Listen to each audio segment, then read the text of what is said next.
24 through this. Yeah, but you're also fat.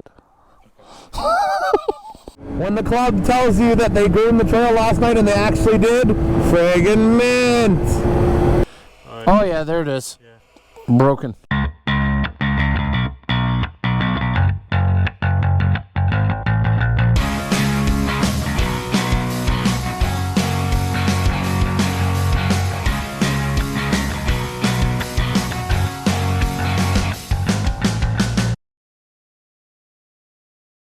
Good morning, everybody. Welcome back to Mount Valin. We got a special surprise today. One of our buddies and longtime subscribers.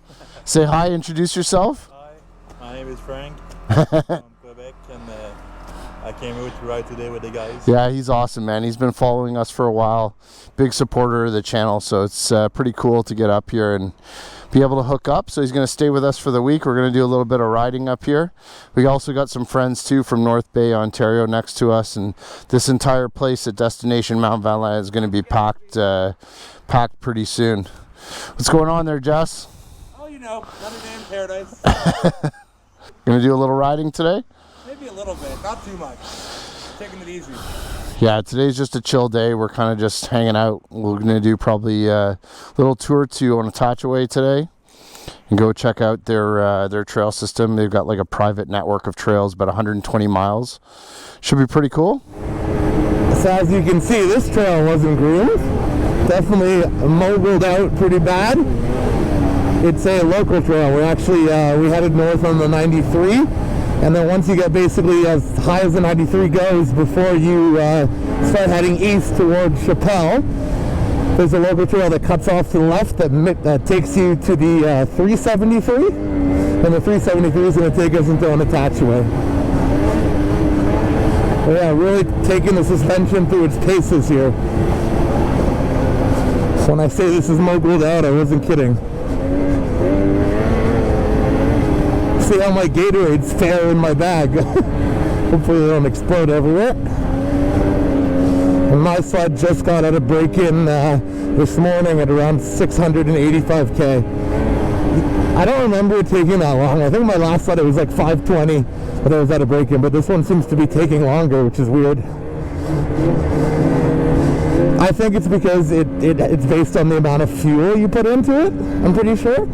And this sled is burning way less fuel than my previous XRSs. So I don't know if Skidoo's done some changes to the oil and fuel mapping, but I'm noticing this sled is burning less gas and oil than my 2022. And my 2022 burnt way more, even out of break-in. This is in break-in and it's burning less. I'm out of breath pounding these bumps. Trails are mint. Trails? This trail, not mint. We went the wrong way. It's rare for us. I usually don't take. We took a wrong turn? We didn't plan it. It's okay. Right. That's okay. Yeah. We're on a local trail, and then we're going to hit the 373, and that will take us into Onatchiway? Yeah. All right, cool. XRS. It's good. It's a beast.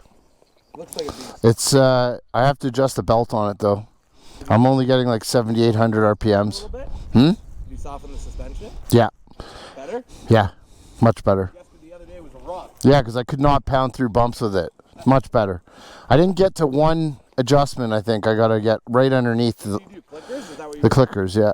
Halfway or? They're in the middle now. Yesterday they were full hard. They're all three clickers.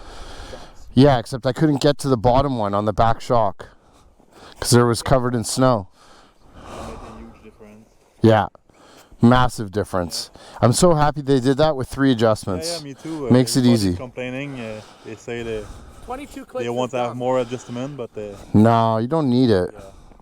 As long as the settings and the shocks are valved correctly, the settings will do enough, just with one click. It's soft, medium, and hard. Yeah. Exactly. Because the reality is, the guys that want that super amount of adjustment are going to be the guys that are putting on the Elka suspension anyways. Mm-hmm. I do feel for the guys that have had KYBs on their Skidoos for years and like those 22 clicks, but that's obviously the minority, right? And Skidoo has to go based on what the majority of customers want. The majority of customers are buying an XRS just because they think an XRS is what they need, but they have no idea what they're doing with the suspension. So that's why Smart Shocks became so popular. It's amazing though, like even through the bumps, like the XRS suspension is just so much better. I couldn't do that with my X last year to rip through bumps. I had the 2016 X 1200 before this one. Yeah, I had one of those too. Jump. It's a huge difference. Yeah. Oh, X to XRS. Did you have the yellow, the white with the Oh, yellow? it's red and white. Red and white, yeah. That was one of my favorite He had like the MX, designs. That was the Renegade X. Yeah. He had Yeah. the MXZ X, Yeah, and it was the like MXZ the yellow yellow and and Yellow and white. It was so nice. Yeah. That's when I met him. And then I convinced him to get an XRS, and then it was game over from there. And then I got him to start spending money. They should have made it 1200 XRS. Jesse, you know how much money this guy's cost me? More than my wife. Because I'm not Mr. White. It's crazy. So how far in is it to Onatchiway? 30 clicks? No clue. We'll find out when we get there. No one has any idea. I could look. You know? I can look on No, the map. we're Frank knows. He's local, man. We're good. We're good. We're good. What we We're got? good. What we got? What we got? I like the suit. It's nice. 53. 53 clicks? Perfect. Yeah, it's nice. And how much of it is through the garbage? 24. Beautiful. 24 through this. I don't know. A lot of guys argue that the X is better for trail. The question I have is how much do those guys ride? That's usually my first question. Because I had an X. Yeah, but you're also fat. Maybe if you drive So are slow. you. It's like the cat calling the camel black. Yeah, I just think that nowadays the XRS is selling more because it has a premium suspension. The X package doesn't come with preload adjustable shocks. Yeah. But when you look at Polaris, for example, the XCR is equivalent to the XRS, and the VR1 is equivalent to the X, and the VR1 still has clicker It's shocks. adjustable, yeah. So now the only model I believe that you can get clicker shocks in a X package is not even X package, the Blizzard. Yeah. Other than the Blizzard, Yeah. the X package doesn't have, it has just the regular KYB shocks, and then there's an even cheaper version of those that come in the Adrenaline. Yeah, those are non-rebuildable. Not rebuildable, Yeah. and then the X package ones are rebuildable, but they have no compression in it. Yeah. But again, for average Joe Blow trail rider, it's probably fine. Yeah, until you hit bumps and then you lose it. And you want to, yeah, and you want to go home. Nice to have Frank out with us. He's a super nice guy. Really knowledgeable when it comes to anything mechanical and engines. He's a car, he builds race cars actually. Knows a lot about high horsepower and racing, which is pretty awesome. And he's a diehard sledder too. And to our benefit, he's French and will help us out as we make our way around. And again, we kind of always say when we're in Quebec that we wish we would have kept up with French in school. Okay, so we were right. The trail was freshly groomed. This is the 373 now, and it's absolutely mint. First mint trail of the day. We had to go through about 20 kilometers of kidney-rattling moguls, but it's okay. All our internal organs are still in place. And Mike is talking in my ear and telling me that he might actually need to visit his dental practice because he's a little bit worried about his teeth with the chattering going on back there on the moguls. Yeah, Sledaddicz might form a partnership with Under Armour so we can get some mouth guards for this type of stuff. It'll be helpful. But as you can see, it's just perfect. We're back into unbelievable trail, and it was worth it. Oh yeah. When the club tells you that they groomed the trail last night, and they actually did, friggin' mint. So as we traverse the beauty that is the 373 trail, I'll tell you guys what happened yesterday. So basically yesterday was a pretty quiet day for Mike and I. We only got out at like 10:30, 11 yesterday. Had an issue with my sled where we were on this side trail and I stopped and I went to reverse and it sounded like the gear, it sounded like a grinding sound, so I opened the left side panel just to look at the belt. And the belt had basically fallen all the way in, meaning the secondary was like completely wide open. So in my mind, I'm like, okay, I have a snapped broken roller. So Mike tried to tow me. We got trenched because there were some steep hills, so we weren't going anywhere. And then this guy was riding by, and he stopped. Very little English, but just enough that we could kind of understand each other. And he said he was a VIP tech. So he takes a look at the sled, ends up like aggressively putting it in forward and reverse and moving it a little bit, and he got the sled to start moving again. And I basically rode his expedition, he rode mine. We got like back into town 5 kilometers. We look at the secondary on my sled, and it looked completely fine. So likely it was just a stuck roller, so it fixed itself, but I was kind of surprised to see that happen. After that, it was already like 2 o'clock by the time we were back in town, so we went out for 2 hours just to film some videos that you guys will see soon, some initial thoughts videos on our 3 new sleds, and some other cool product videos. So we did that, and then we rushed back to town for before 4 o'clock to get gas, because the gas station closes at 4, and then they're closed all day today, because today's the 25th. And then we got back to our chalet and basically edited video from 5 p.m. until I finished. I wanted to get out my our day 1 video from Valin, going to Skidoo, so that's being launched at 4:30 p.m. Today. By the time you see this, that would probably be a week or so before, maybe even more than that. But yeah, so I was up till 12:30 editing that, and then we went to bed. And this morning, Francis, our buddy from Montreal, subscriber of ours, showed up. And yeah, he's joining us on the ride, and now we're just coming into Onatchiway in about 15 kilometers. My sled seems to be handling okay today. It was fine after that, so I do believe it was probably just a stuck roller, but if something happens, you guys will definitely hear about it. The landscape in this area of Quebec is really nice. Being able to see some mountains reminds me a little bit of some places in Ontario. Very few. Algoma has some hilly areas. Nothing like this. They're not mountains, more like hills. But yeah, no, this is definitely really nice. Awesome that the Onatchiway gas station is open, so we were able to top up. And now we're coming into the main office to go get our passes. All right, so we just made it to the entrance here of the Onatchiway trail system. This is kind of the registration area, very similar to in Ontario we have the Halberton Forest. It's kind of a similar operation. So we're going to go check out. They have about 120 miles of private trails here. Really cool, again, kind of through the mountains, and there's a river system on the left of us here. Pretty good ride in. That last section of 373 was absolutely mint the whole way in for about 30 clicks. And yeah, it should be good. So we're going to go check this out and see how the trails are. 77% break-in left on the BCXRS. Still got it set up a little too stiff, so we're going to try and soften it up when we get back to the hotel. I found my X was a little more playful, so still need to do some more adjustments. Pretty cool. We're basically like in the middle of nowhere, and you know, they've got this whole setup of trails here. You could probably spend, you know, a good half day to a full day just riding around in here. We'll be coming up the mountain. Whoa!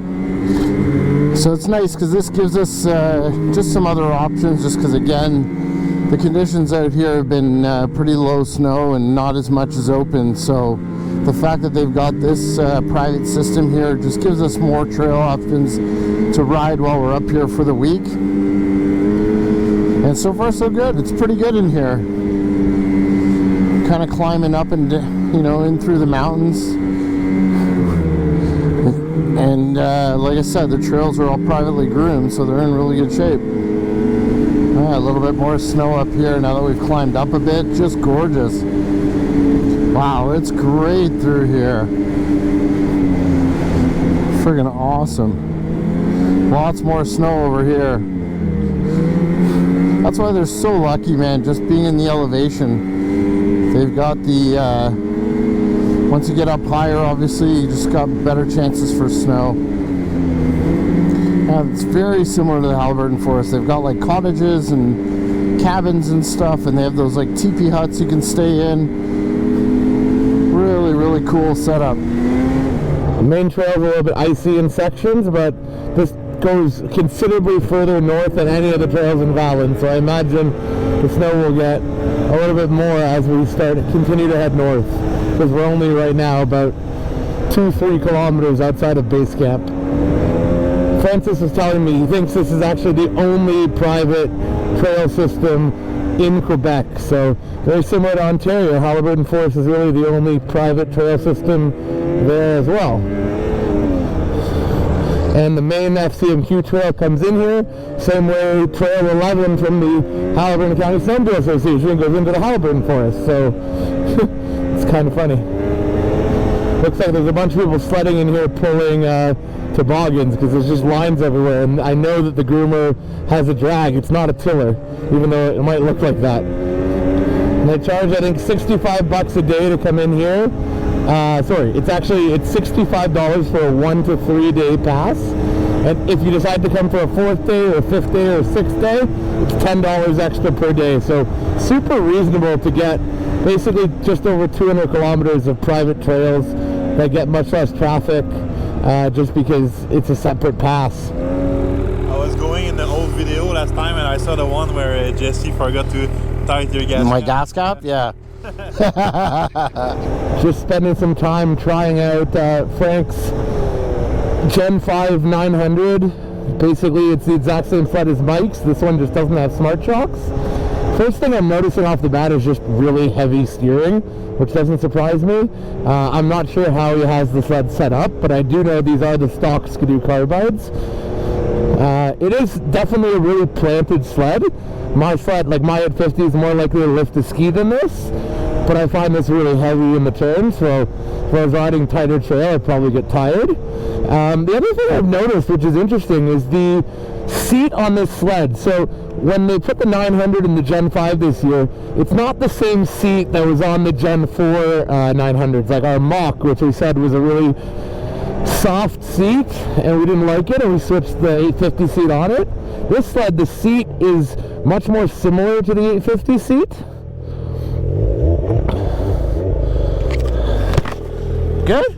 You like it? You can keep going. She told me. What?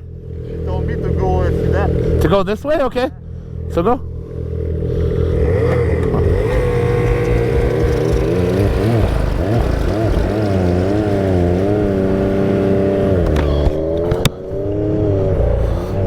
So anyways, as I was saying, the seat on this sled is kind of a hybrid. It's definitely wider than the 850 seat and a little bit softer, but it's not super, super soft like the Gen 4 900s were. So this is definitely a huge plus. I actually like the seat a lot versus the mock seat or the Gen 4 900 seat, which I did not like at all. It's definitely an improvement. Again, the biggest thing for me, and the reason why the 900s are just not my jam, is the throttle. I don't like the delay. Yes, I know when you're moving, the delay's not really there, but off the start, it is. And it just takes away the fun factor for me, and that's really why I've stayed and I've stuck with the 850s. Plus, I'd like to do some off-trail, and obviously, this isn't too compatible with a deep snow environment.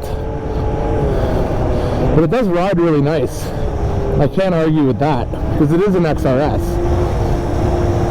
So if I was going to have a 4-stroke for long saddleback trips, it would be this sled. But for me, I would just rather, I'm okay dealing with the pain of carrying oil. That way I have the biggest smile on my face for the whole trip. And that's really why I've stuck with 2-strokes. I don't think Frank wants to get off my sled. I think he's loving it. I also wanted him to try the Bergstrom, because he was saying that his steering is heavy, and I can confirm that that's the case. So I said the Bergstroms will probably make that a little better for him, help him handle a little bit better. So Mike's going to put his Bergstroms on his 900 probably tomorrow, because he always likes to do the first few rides with the stocks just to wear them out before he puts the good carbides on. So we'll probably get that on tomorrow, and then Francis can at least feel what how the 900 handles with Bergstroms, because it will be different obviously than how the 850 handles, because they're different sleds. And you're dealing with different amount of weight. It is the same front suspension, they're both RAS-X, but you're dealing with different amount of weight on the skis. Jesse immediately on the 900 hates it. Just can't deal with the heaviness of the 4-stroke, can you, buddy? Jesse's saying in my ear, Big Bertha doesn't navigate as well. Just beautiful country back here through the mountains and the Onatchiway trail system here. We're having a really nice afternoon ride. Trails are absolutely superb, in really great condition, so it's a really cool spot to check out. And again, just really happy that this kind of popped up for us as an option, because a good chunk of the trail system right now around Valin is closed, so this just opened up a whole other area of riding for us, and it's only 60 clicks back to Mont Valin to the hotel, so it's a really really great option for us for the week. So we're definitely going to be riding in here a bit. There's Jesse in front of me on Frank's new 900T, or 900R I guess I should say. Definitely better now for front end. It's not as heavy on the front end now that I adjusted the transfer a bit and the springs and dialed it down a bit. So I started this sled on full hard everything, full stiff, and just keep dialing it back until I get it where I want it. I've got basically everything set in the medium right now, and my spring settings on 3. And for an uncoupled skid, this sled should squat a lot more and lift the skis, but I certainly can't get it to do it today. So it needs a little bit more tweaking. Did you see it? It's on this one, right? Yeah. You can see it's Can I all see it like again? it's all like shiny. Oh yeah, there it is. Yeah. Yep. Broken. It's missing a piece. It's missing a piece on it, 100%. You really have to look back in there to see it. The question is how rideable is it though? When you let out the gas, it's making Making a noise now? Aluminum. Grinding? It's gonna, yeah, I think the helix is gonna get beat up. Yeah. So don't slow down is what you're telling me. Well, I wanted to say it's good on the RPM, it's good, but when you slow down, you take a curve, you floor it, it's going to 5,000 RPM and it's slowly Coming up. yeah. Okay. I knew that. I felt it earlier. So should we spin around then, I guess, here? I knew it wasn't going to be fixed just from that yesterday. I knew it was broken. Yeah, there's a piece of the roller, you get stuck in the... That's what prevented it from coming back. Yeah. All right, back to the hotel for beers. All right, ladies and gents. That's our halfway point. We kind of got a late start. We really didn't have a plan for today anyway. There wasn't really like a plan to do big miles, so we came to check out Onatchiway. We've confirmed Jesse clearly has a broken secondary roller, so it's best not to continue to ride and stress the clutch. So we're going to make our way back now towards Trail 90 or 373, I think, back into Mont Valin. Ready to roll? All right, so we're about 30 clicks outside of destination Mont Valin, our home spot. So far, out of any of the riding that we ever do, nothing beats riding through mountains. Like, how nice is this? Just amazing. I love riding at this time, and it's definitely a little bit harder to see the trail. But it's always good because you can see oncoming traffic, you can see the headlights, so yeah, it's been unfortunate. We just haven't been able to see the snow that this area typically gets while we're up here. But there's still some great riding to be had, and you can find some excellent trails in a really good condition if you do a little bit of exploring. And again, always try to stay off the kind of the main drags. This one's already starting to get a little worked out. All right, that concludes our ride for today. How was it, boys? Good ride? Yeah, it was mint. Ready to go inside. All right, time for a beer.